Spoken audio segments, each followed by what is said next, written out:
Bienvenue à tous, vous trouverez dans cette vidéo une méditation guidée selon les techniques et les enseignements donnés par Paramahansa Yogananda. Ces enseignements sont basés sur des vérités universelles et n'appartiennent à aucune religion en particulier. La tradition yogique dont ils sont issus les met au service de l'humanité tout entière. Si vous voulez profiter pleinement de cette expérience, prenez le temps de passer par chacune des techniques guidées ici. Elles permettent tout ensemble de mieux goûter à ce que l'on appelle l'état de méditation. Cette vidéo contient également une technique de préparation à la méditation appelée Yogoda, qui sert à la fois à nous recharger en énergie et à développer la perception de celle-ci. Pour apprendre cette technique, ouvrez la liste de lecture « Apprendre Yogoda ». Selon la tradition transmise par Yogananda, un chant précède immédiatement la méditation afin d'orienter nos pensées et nos sentiments vers une fréquence propice.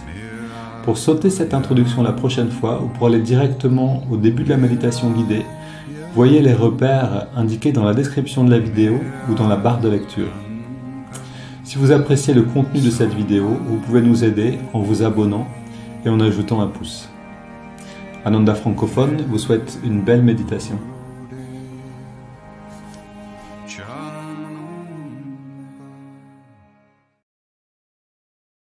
Well, good morning. This morning we have the joy of speaking about one of Yogananda's great enthusiasms, the creation of spiritual communities, one of his original aims and ideals. My name is Nayaswami Anandi, and I serve here at the Expanding Light. And I'd like to talk about the inspiration behind spiritual communities. One of the benefits of living so long in community is attunement with your Guru Bhais. And yesterday, Nayaswami Parvati's talk was just the perfect segue into what I wanted to talk about. Because Yogananda gave many reasons to start community, to spread a spirit of brotherhood in all lands, to show the importance of simple living and high thinking. But he was an avatar, and his primary goal was to bring people to God. And to come to God means the ego has to go. When God steps in, the ego steps out. Or what I should say is, when the ego steps out, God can step in. And that's what we're trying to do in community. And it offers a wonderful way, not only of supporting each other in our spiritual lives, but even in the very fabric of community, we find the blessings of how we can learn to live more expansively, less involved in our own personal attachments. And when I was thinking about Master sharing the heart of Yogananda and communities, I realized that it wasn't only Master who told us about communities. It was our whole line of gurus, starting with Jesus Christ, who said, "Where two or more are gathered in my name, there am I in the midst of them." And so I was thinking about this spiritual renewal week, and every year it catches me by surprise. Every year I think of the week as being about classes and inspiring activities and so on. But every year I'm surprised by this uplift of divine power that is brought through all these souls together seeking God. And so the good news is, not all of you will be going back to community, but Jesus says, where two or more are gathered. So if you can just find one other person and dedicate your relationship to God, you will draw his presence much more than times two, many more times than just adding. So Jesus also said, and this, I think, is the greatest secret of Ananda, and you'll probably hear more about it this morning. Seek ye first the kingdom of God, and all these things shall be added unto you. When I came to Ananda in 1971, there was pretty much nothing here in the way of material resources, and actually, the human resources didn't look all that promising either. But we were seeking the kingdom of God, And we did have our teacher to show us and lead us in that. And that has been what has blessed this community. Again, something you can take with you when you leave. And the final point I wanted to share from Jesus is, I believe, extremely important in looking at community as a way to free yourself from ego. He said, "Suffer little children to come unto me, for of such is the kingdom of heaven." To be able to live in childlike joy frees us from self-importance, from pride, from the tendency to be too involved in our own difficulties. This was something that Swami Kriyananda showed us so well by example. Always underlying everything was this joy. He had surgery many years ago. It was a serious surgery. And one of the Ananda members came into the hospital room when the surgery was over. It was going to be pretty painful, he thought. Swami would be in pain. And Swami was chuckling. And the disciple said, "What's happening?" He said, "Well, I'm telling myself jokes." And he was telling his favorite jokes and laughing at them. And he said, laughter should be used as a deliberate sword of battle against the forces of delusion. Laughter tunes us in to God's joy, and God's joy leads us to freedom. So then we have Lahiri Mahashai, Mahavatar Babaji, who brought us. Ok, bienvenue à tous. Le rire devrait être utilisé comme une épée pour... c'était la phrase exacte, je ne m'en rappelle plus, mais c'est cette idée-là de... alors déjà, vous avez vu Nayaswami Anandi, qui est si lumineuse. Je vous avais parlé il n'y a pas si longtemps d'une personne dans Ananda qui était décédée il n'y a pas longtemps et qui était partie en faisant avec ce kriya en fait qui permet de quitter le corps. Vous vous rappelez de ça et en fait ce kriya particulier qui permet de quitter le corps consciemment invoque un mouvement de la tête. Et les personnes présentes, donc quand Nayaswami Anandi nous a quittés, donc elle est décédée il y a 6 mois, je crois, c'était très récent, ont témoigné de ce mouvement de la tête, donc du fait qu'elle soit vraiment partie en conscience justement. Donc vous l'avez vu là, elle est rayonnante de lumière, hein, cette Nayaswami Anandi. Elle est magnifique. On a pu parler une fois avec elle, avec Alba, parce qu'on avait on était en lien avec le groupe à Ananda en Amérique. Et on l'entend parler justement de donc l'importance de la communauté spirituelle pour se débarrasser de nos attachements, c'est-à-dire pour permettre à cette transformation de se faire en nous-mêmes pour que, comme elle le dit, l'ego sorte ou se dissolve un peu et que Dieu puisse rentrer à l'intérieur. Et c'est quelque chose qui est présent dès qu'on habite à plusieurs, en fait. Hein. Si vous habitez, ou si vous habitez à deux, vous savez que c'est le meilleur moyen d'avancer. En fait, Yogananda disait...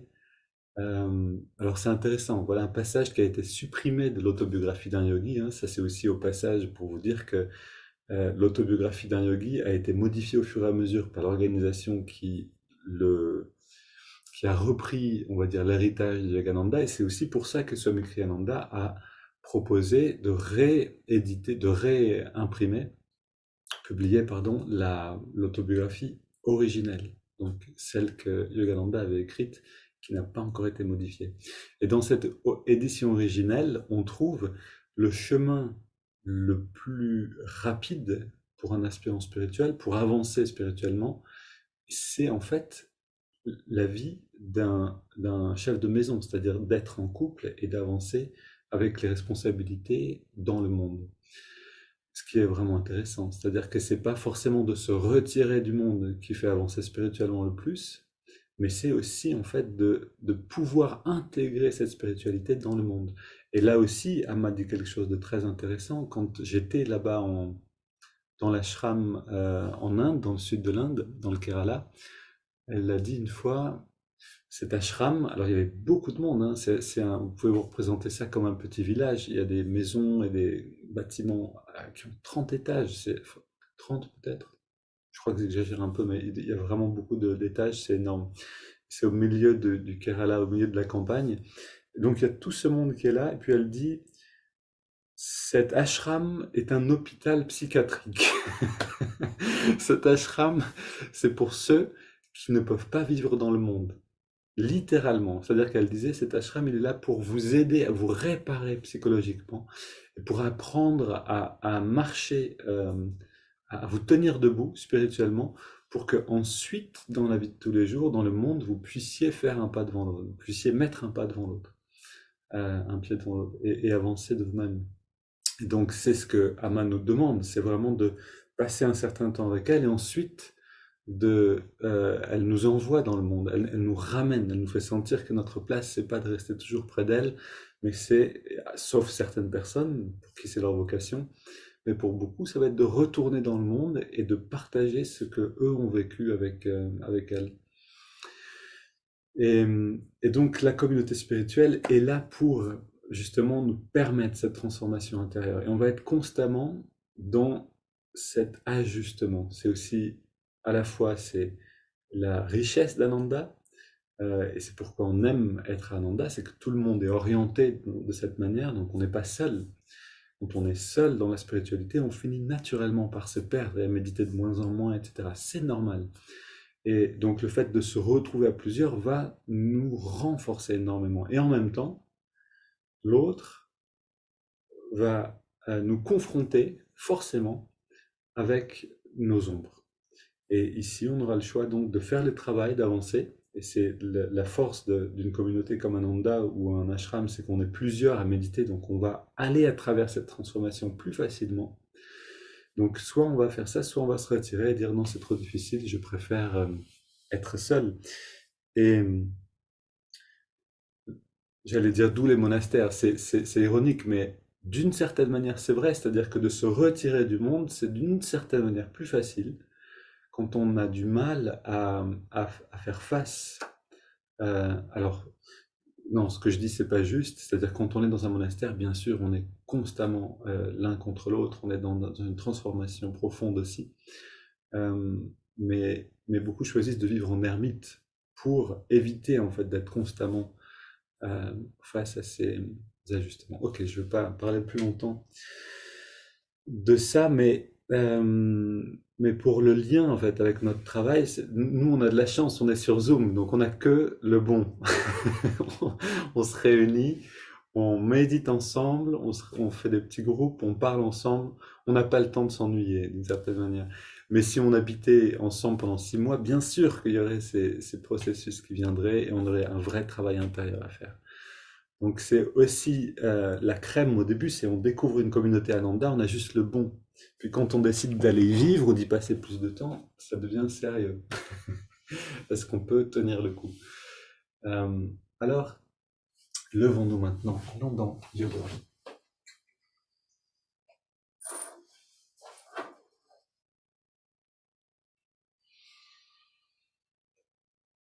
Ô Esprit infini, recharge notre corps avec ton énergie cosmique, notre mental avec ta concentration et ta détermination, notre esprit avec ta sagesse, notre âme avec ta joie toujours nouvelle. Éternelle jeunesse du corps et de l'esprit, demeure en nous pour toujours.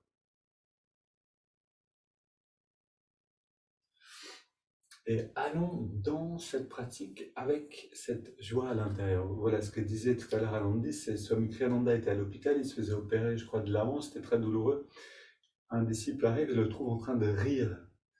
Et Swami Kriyananda dit, je suis en train de me raconter des blagues. On peut décider d'être joyeux, on peut se rappeler des moments joyeux et amener la joie à l'instant présent. Ça, c'est quelque chose qu'on a besoin de faire à volonté. Alors, faisons-le maintenant. Pardon, ça va couper en fait, il faut que je mette mon... Voilà. En attendant, vous avez le temps de vous raconter une blague intérieurement. Hop, je mets mon chargeur. Ok, et on commence. Bras tendus devant, les jambes légèrement pliées. On contracte tout. Et on relâche.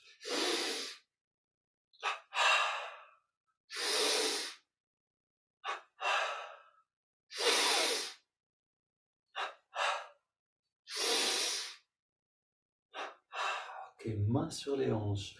On inspire, on amène le mollet vers l'arrière, le mollet gauche en contractant au maximum. On expire, on amène vers l'avant en contractant au maximum.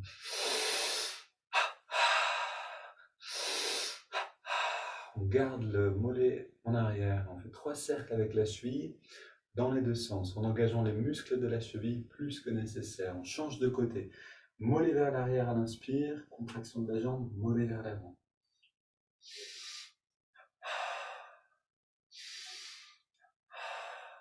Voilà, ici, cercle avec la cheville. On garde le pied gauche légèrement devant nous et maintenant on contracte l'avant-bras et le mollet. Et on relâche. Maintenant la cuisse, le biceps. Avant-bras, mollet. Cuisse, biceps. On alterne encore une fois.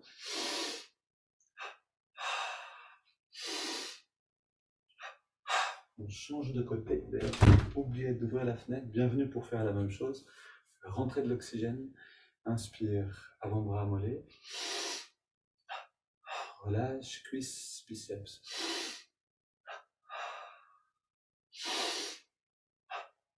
On alterne.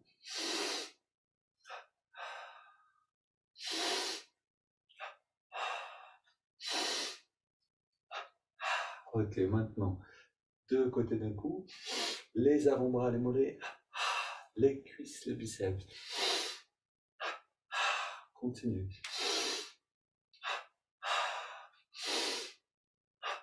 Allez bien jusqu'au maximum de l'intensité dans la contraction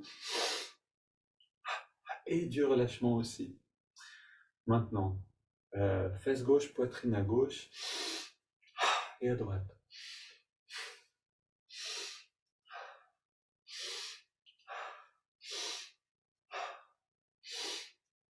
Le bas du dos, on peut mettre les mains pour sentir le bas du dos à gauche et à droite. Alors on peut respirer librement et profondément. Puis le milieu du dos, on monte un petit peu avec les mains. On contracte les muscles sous la main gauche et sous la main droite. Puis on relâche bien. Relâche le bras le long du corps. Contracte au niveau de l'omoplate à gauche et à droite. Gauche et droite.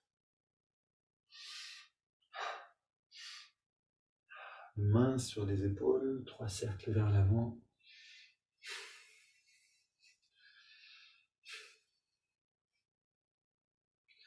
Contracte le cou tout entier. Toujours 3 fois, puis à gauche et à droite.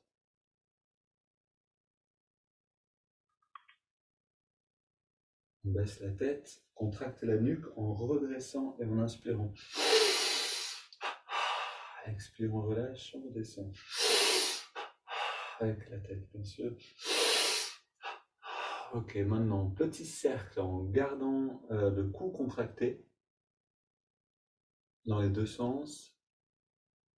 Cou détendu, grand cercle, 3 aussi, dans les deux sens. Les poings fermés, bras le long du corps vers le bas. On a cette double rotation.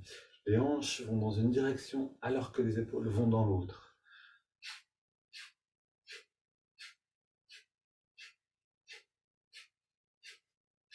Mains sur les hanches, les jambes légèrement écartées. Les cercles avec le dos, pas des grands cercles, mais en engageant fort les muscles le long de la colonne. Les mouvements sont là pour nous aider à accéder à des muscles et agir sur ces muscles. Voilà, ici, on se penche un peu vers la gauche, comme si on poussait quelque chose. Alors c'est pas juste on se penche comme ça, mais c'est vraiment on pousse quelque chose qui nous empêche de bouger. On agit sur les muscles le long de la colonne vertébrale, comme si on repoussait une paroi avec l'épaule. Les pouces sur les vertèbres, inspire, on creuse, on arrondit, expire, on creuse.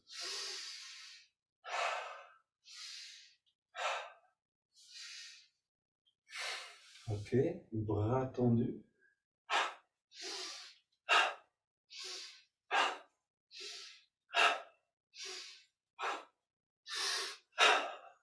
On tapote sur la tête.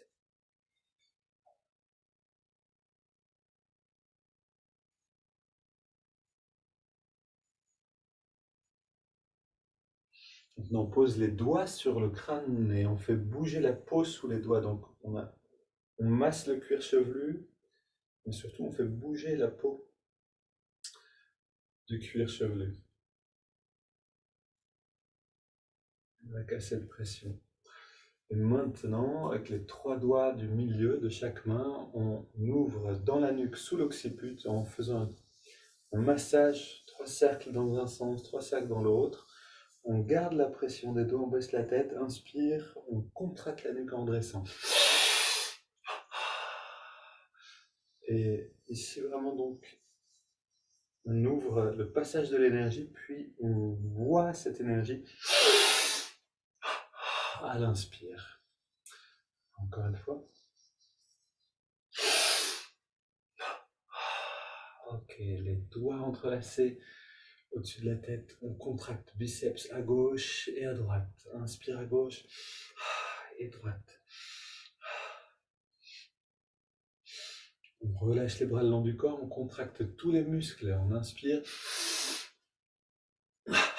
Expire, on relâche. Encore une. Reste détendu. Et on contracte le pied gauche. Comme si on saisissait le sol avec les orteils. On relâche à l'expire le pied droit maintenant. Et on relâche le mollet gauche. Alors vous pouvez respirer comme vous voulez. Mollet droit, cuisse gauche, cuisse droite, fesse gauche, fesse droite, bas du ventre, haut du ventre, avant-bras gauche, avant-bras droit, biceps à gauche et à droite. Remplis le corps d'énergie, poitrine à gauche et à droite, le cou à gauche, droite, devant et la nuque. Ok, maintenant on contracte le pied gauche, on ajoute le pied droit, on ajoute le mollet gauche et le mollet droit, cuisse droite, fesse droite, pas du ventre, haut du ventre. On garde tout ça, on ajoute l'avant-bras gauche et droit, biceps gauche-droite, poitrine, double inspire, tous les muscles. Au maximum. On relâche le cou seulement. Puis on relâche la poitrine à droite et à gauche. Biceps, épaules droite et gauche, avant-bras droit et gauche. Haut du ventre, bas du ventre, fesse droite, fesse gauche, cuisse droite, cuisse gauche. Mollet droit, mollet gauche, pied droit, pied gauche. Double inspire. On contracte tout jusqu'à sentir une vibration dans le corps. On relâche complètement. Encore une fois. Et on se détend complètement. On garde les yeux fermés. On inspire détendu. On retient la respiration quelques secondes. On détend encore un peu plus les muscles et on expire par la bouche. Et on ressent. On ressent, on peut commencer à sentir ce qu'on appelle le corps d'énergie.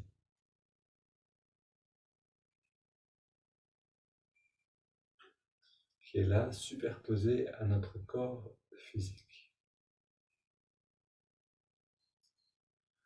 Continuons et essayons de garder cette perception maintenant. On inspire, on ramène des haltères imaginaires vers nous, expire vers le bas. Donc les muscles sont engagés comme si on levait 10-20 kg dans les mains ici, comme si on écartait un élastique. Puis des haltères à nouveau, latérales.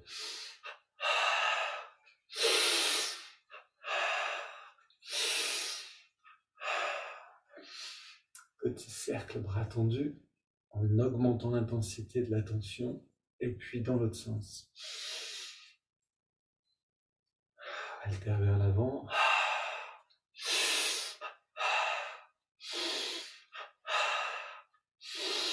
Vous vous sentez Flagada? Essayez Yogoda! Ça, c'est une invention de Pauline. Je trouve que c'est un bon slogan. On ouvre et on ferme les mains. Voilà. Et c'est important aussi de se rappeler. On est en train de recharger le corps, mais aussi l'esprit en énergie. C'est-à-dire que si on fait toutes ces choses-là, si on les fait avec enthousiasme, ça va changer complètement la qualité, le résultat. Inspire, expire, double inspire et double expire. Encore une fois. Ok, inspire, on soulève un poids dans le bras tendu. Poids dans la main, pardon.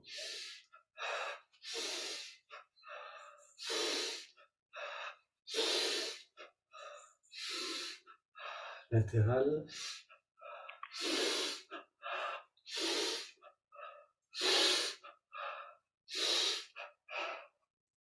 Et on marche sur place.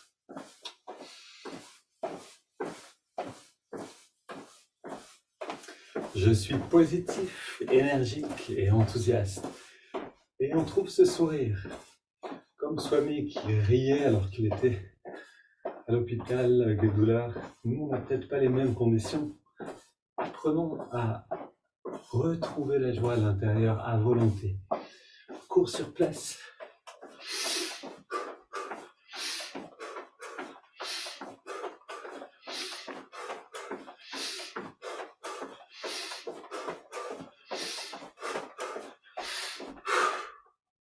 Gauche devant.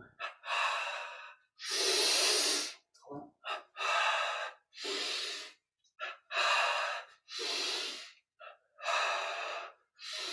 Pareil ici, vraiment comme si on donnait un coup de poing ralenti ou comme si on poussait quelque chose avec le poing qui nous demande d'engager tous les muscles ici. Inspire, on soulève quelque chose derrière avec les deux bras et on relâche devant. On soulève devant, on relâche derrière, on augmente l'intensité et on sent l'énergie. Grand inspire, expire et on garde l'air au dehors. On vide, on fait rentrer le ventre. Inspire à nouveau. On garde les poumons vides et on fait rentrer et sortir le ventre. Encore une fois.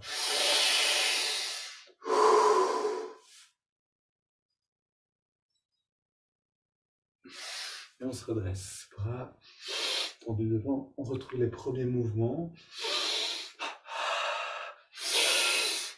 Sentez le plaisir de faire rentrer de l'oxygène. Avec la recharge de l'estomac, on a un léger déficit en oxygène. Après, on a ce double plaisir de respirer, de retrouver l'oxygène.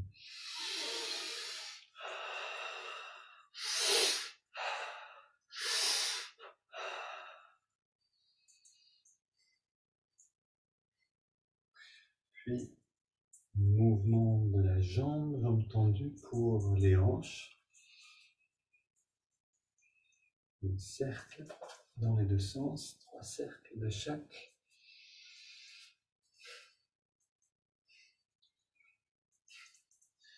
Puis, bras devant, on est détendu, on amène les mains vers nous à l'inspire. Et vers l'avant à l'expire. Sans aucune tension, se détend de plus en plus. Et la conscience devient subtile. On devient conscient de l'énergie en nous et autour de nous.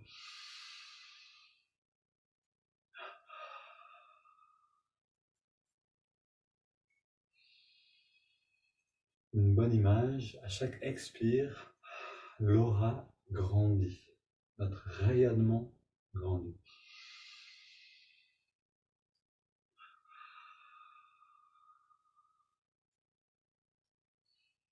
Oh.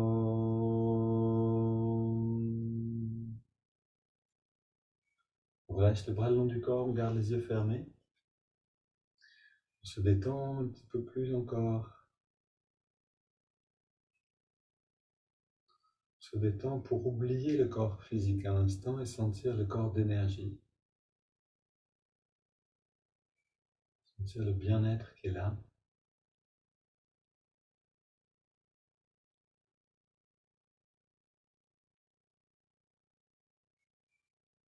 On est à la fois pleinement présent et très détendu en même temps. Et c'est ce qu'on cherche avec la méditation. En fait, Yogananda explique, et pas que lui, et on trouve ça dans la tradition bouddhiste aussi très clairement, que méditer, l'état profond de méditation, c'est très proche au sommeil profond, sauf qu'on est complètement conscient. Installons-nous pour méditer.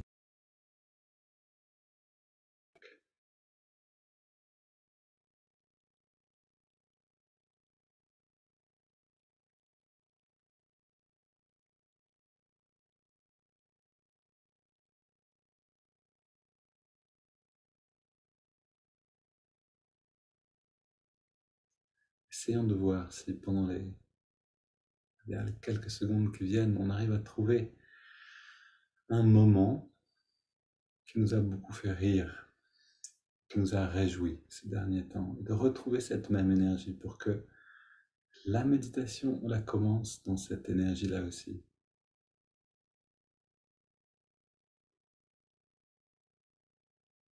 En allant chercher une expérience positive, c'est pas un sourire superficiel ou une fausse joie qu'on amène, c'est justement quelque chose de vrai.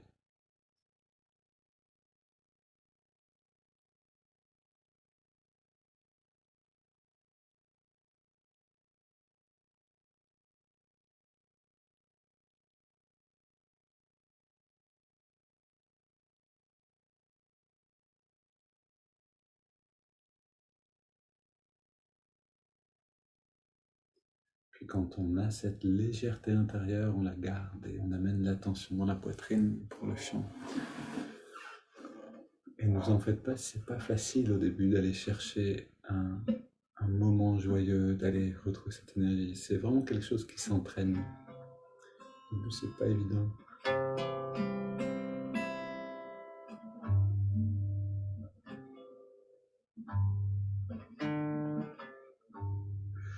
Narayana Narayana Om Satya Narayana Narayana Narayana Om Yogananda Narayana Om Satya Narayana Narayana Om Satya Narayana Narayana Om Jai Jai Gurudeva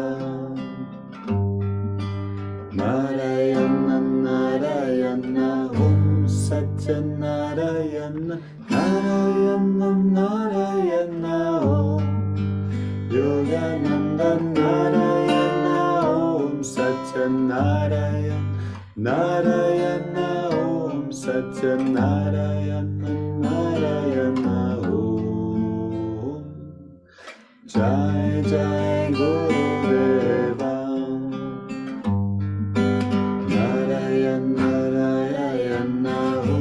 Satya Narayana Narayana Narayana Om Yogananda Narayana Om Satya Narayana Narayana Om Satya Narayana Narayana Om Jai Jai Gurudeva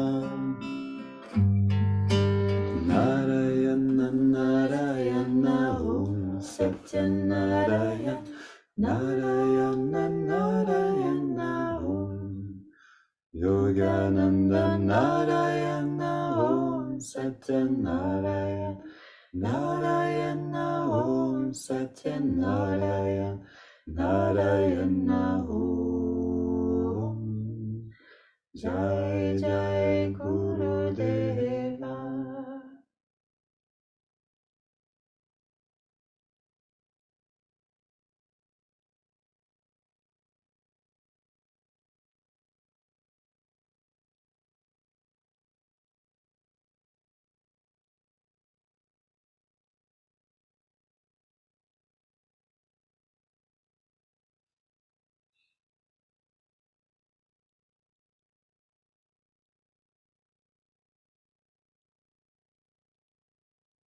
Et on prend le temps de goûter, de savourer.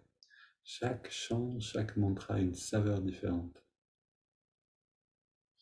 a un effet différent sur notre conscience.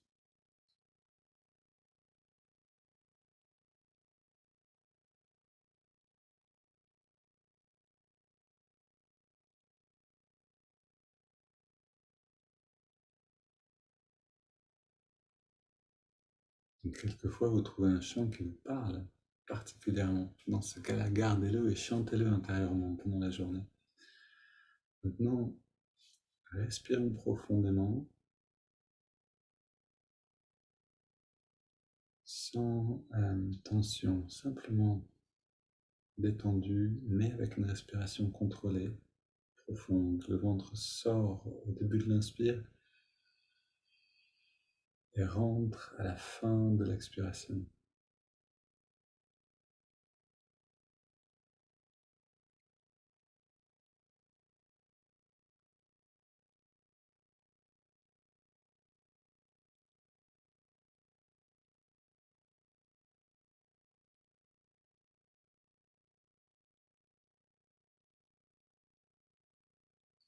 Essayons de considérer ces moments maintenant comme la méditation. C'est-à-dire qu'on est pleinement présent à tout ce qui vient.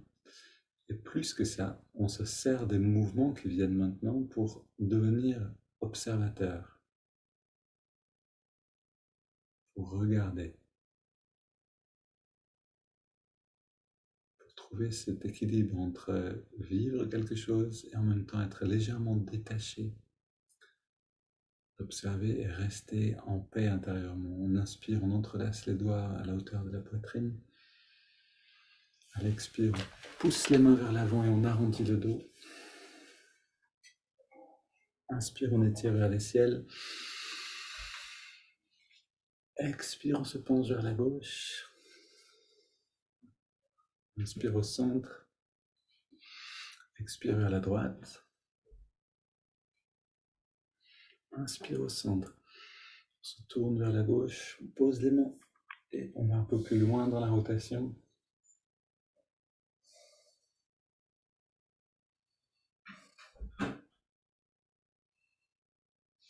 On revient au centre, on étire vers le ciel, on se tourne vers la droite, on pose les mains, on va plus loin et surtout on va respirer profondément dans la position.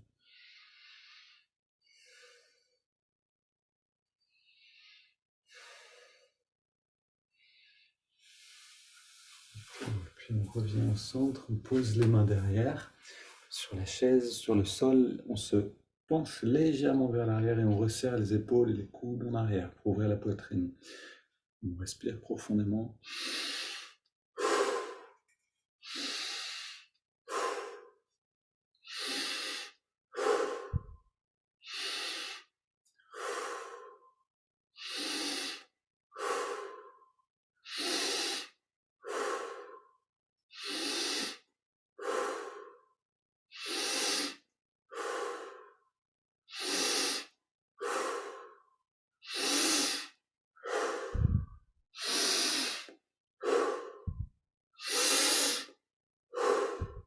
On augmente progressivement l'amplitude des respires.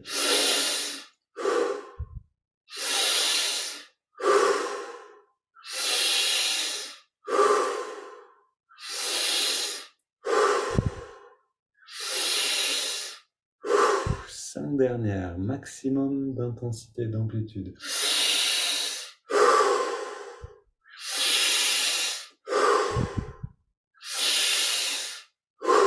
Deux dernières.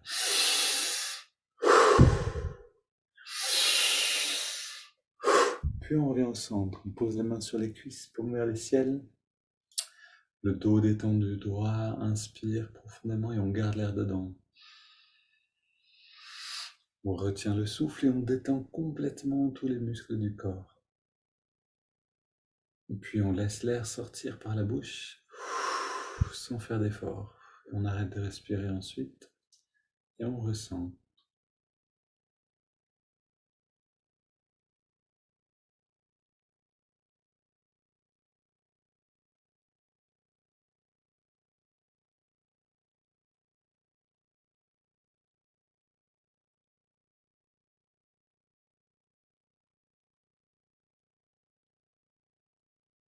Puis on inspire profondément.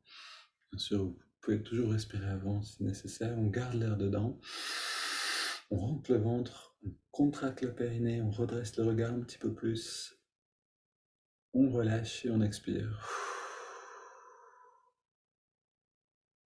On se détend, on reste détendu plutôt.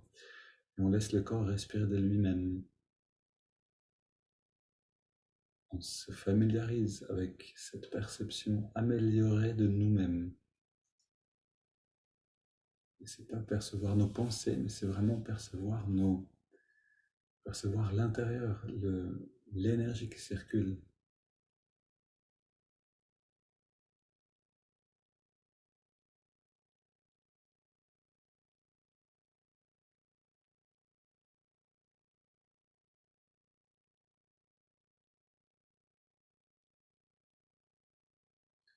Simplement percevoir le bien-être, c'est le signe que l'énergie circule bien.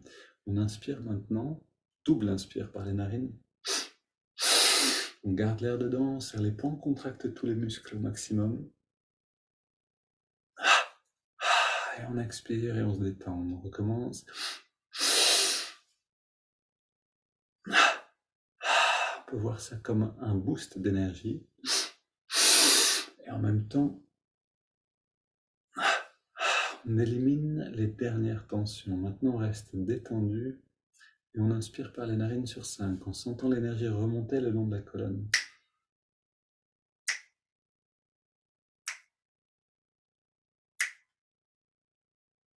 On garde l'air dedans et on ressent cette énergie qui vient jusque dans le lobe frontal.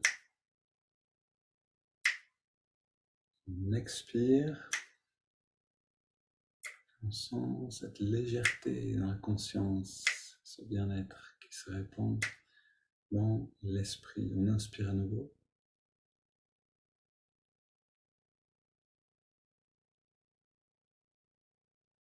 On garde l'air dedans.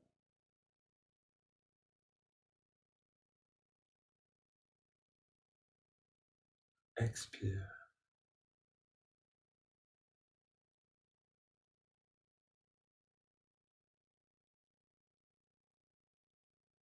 Inspire.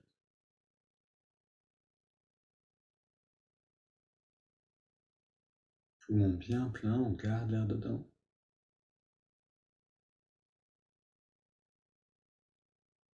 Expire.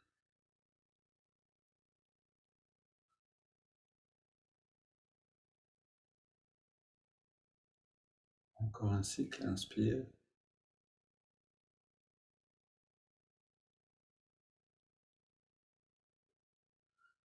On garde l'air dedans.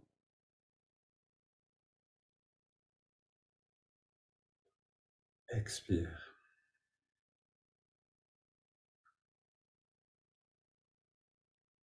Maintenant, on prend une inspiration profonde par les narines. Puis on laisse l'air aller et venir sans plus contrôler le souffle.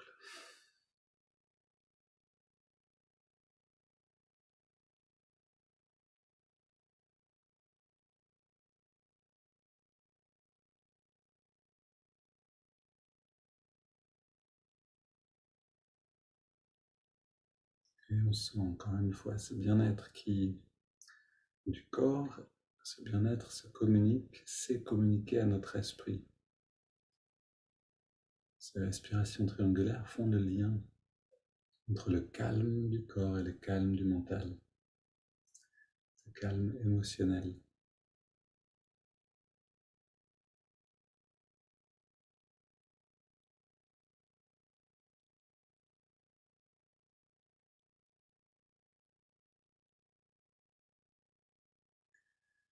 On est une douzaine présents maintenant.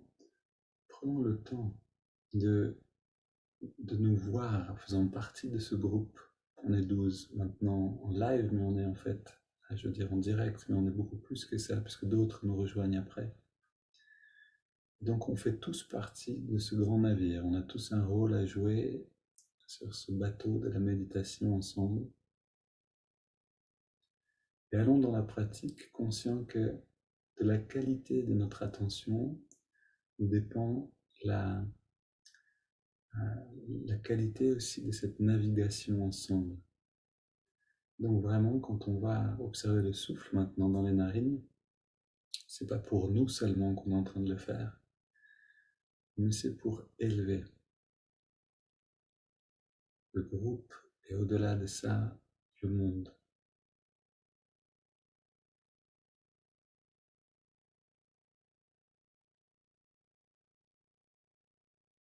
Alors on ressent à l'endroit où on sent l'air le mieux, on ressent la fraîcheur de l'inspire dans les narines et la tiédeur de l'expire.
Ok, on est profondément dans l'expérience du souffle dans les narines. On ajoute le mouvement de l'index de la main droite. À chaque inspiration naturelle, l'index revient un petit peu vers la paume de la main. À chaque expiration naturelle, on relâche l'index complètement. On détend en même temps tous les muscles du corps.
On apprend à rester fidèle aux techniques, c'est-à-dire vraiment rester dans l'observation du souffle et le mouvement du doigt.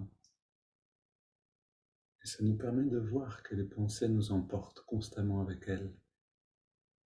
Ce qui est tout à fait normal, ok.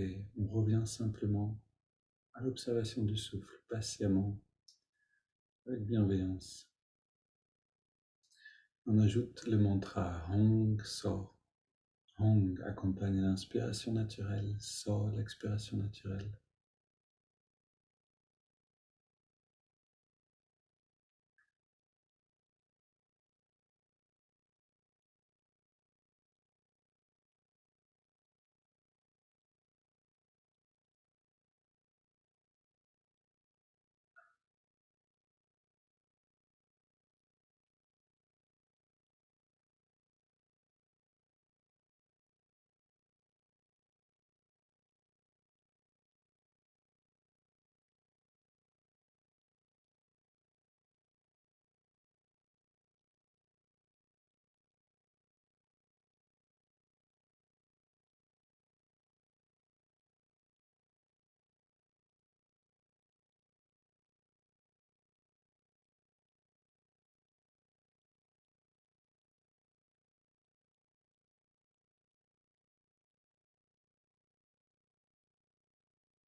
Si on peut se détendre suffisamment, on va atteindre le retrait d'essence.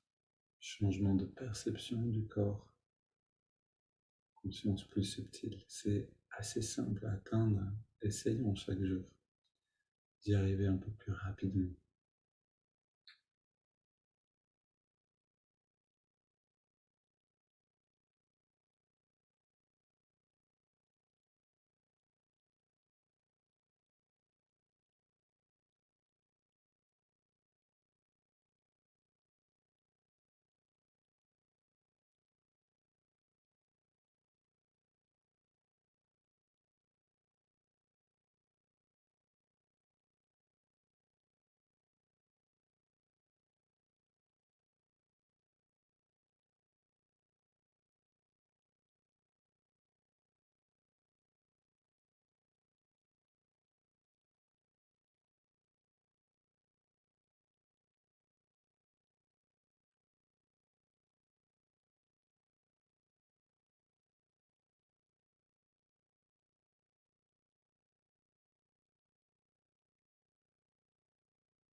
Puis on prend une inspiration profonde. On expire en 3 fois. Une petite pause après l'expire. On laisse le corps respirer de lui-même. On abandonne les 3 techniques. On abandonne tout effort.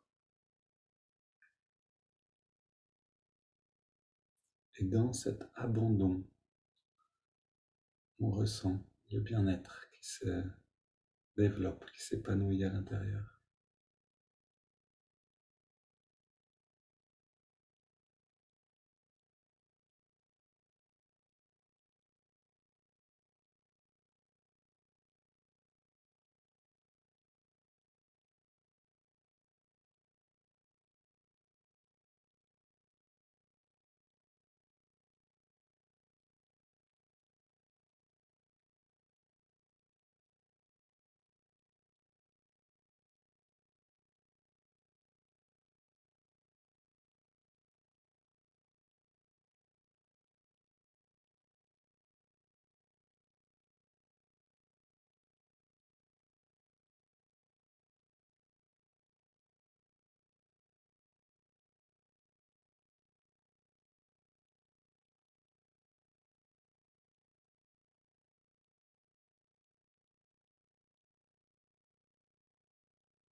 Merci d'avoir participé sur ce beau navire de la méditation ensemble. Une belle journée. On se retrouve demain.